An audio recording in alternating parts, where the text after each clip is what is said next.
এটি একটি heritage building. এই হেরিটেজ বিল্ডিংটা অত্যন্ত পুরানো একটি বিল্ডিং। আনুমানিক 70 থেকে 80 বছর আগের এই বিল্ডিংটা।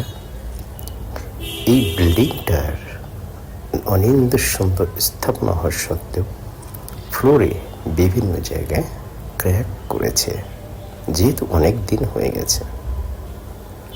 এই ফ্লোরগুলিকে খুব সহজেই আমরা উডেন রিপ্লেস করতে পারতাম, টাইলস করে দিতে পারতাম, উডেন ফ্লোর করে দিতে পারতাম। কিন্তু বিল্ডিংটার নান্দনিকতা এবং আভিজাত্য রক্ষার জন্য এই বিল্ডিংটাতে আমরা শেষ পর্যন্ত অত্যন্ত কম খরচের একটি ফ্লোর রিপেয়ারিং পদ্ধতি সিলেক্ট করি, এবং এটি হচ্ছে গ্রাউট ইনজেক্ট। কেমিক্যাল ইনজেক্ট করা যেত, সেটিও শেষ পর্যন্ত বাতিল করে অত্যন্ত ব্যয় সাশ্রয়ী একটা পদ্ধতি এখানে গ্রহণ করা হয়েছে, যেটি হচ্ছে সিমেন্ট গ্রাউট ইনজেক্টিং। এখানে সাথে কালার ব্যবহার করা হয়েছে যেন একই শেপ, একই রূপ এটি থাকতে পারে।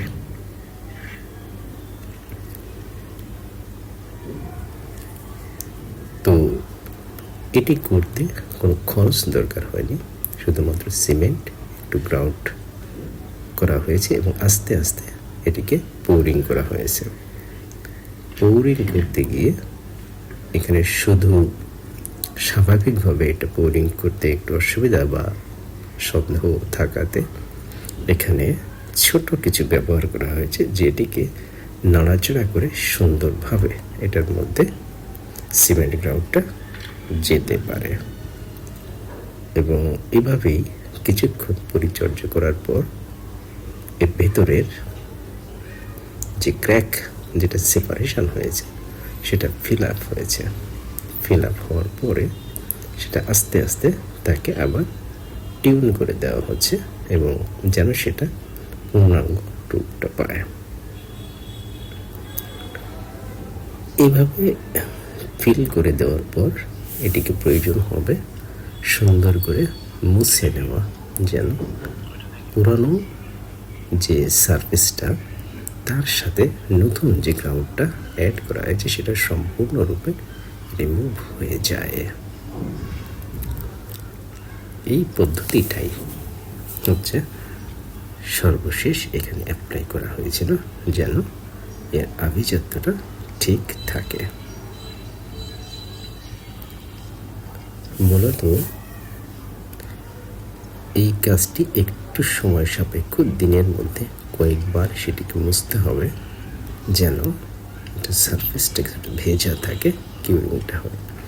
তো একটা কথা এখানে বলে রাখি যে যেহেতু এখানে পুরানো সারফেসের সাথে এটা জয়েন্ট করা হচ্ছে, তো এটিকে প্রথমত ভালো করে ভিজিয়ে নেওয়া হয়েছিল, যাতে গ্রাউটের মধ্যের যে পানিটা সেটি এই পুরো সারফেসে চুষে না নেয়। তো এভাবেই এই কাজটি সুন্দরভাবে শেষ করা হয়েছে।